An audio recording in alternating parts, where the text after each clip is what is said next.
Anggota Komisi 4 DPR RI, Alin Mus, menyoroti ketergantungan Indonesia akan impor beberapa bahan pangan yang masih cukup tinggi. Ia juga mendorong pemerintah untuk mulai mengurangi impor bahan pangan secara perlahan. Alin Mus mengingatkan negara-negara eksportir bahan pangan mulai mengalami inflasi. Bahkan, beberapa di antaranya cukup tinggi, sehingga ada kemungkinan negara-negara tersebut menghentikan ekspor bahan pangan. Untuk itu, Indonesia harus mulai beralih ke produksi pangan lokal.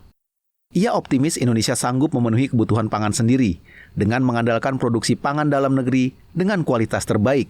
Menurutnya, kualitas bahan pangan lokal tidak kalah bagus dengan bahan pangan impor. Cadangan beras kita sekarang berapa?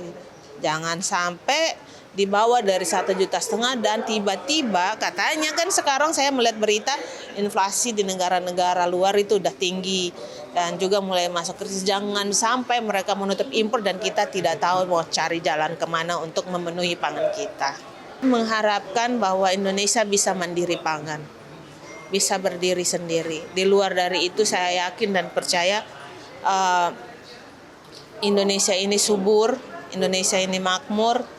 Pasti kita bisa, di mana ada jalan pasti di situ ada kemauan dan pasti kita bisa melakukan apa saja.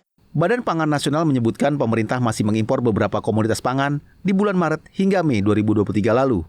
Di antaranya beras, bawang putih, kedelai, dan lain sebagainya.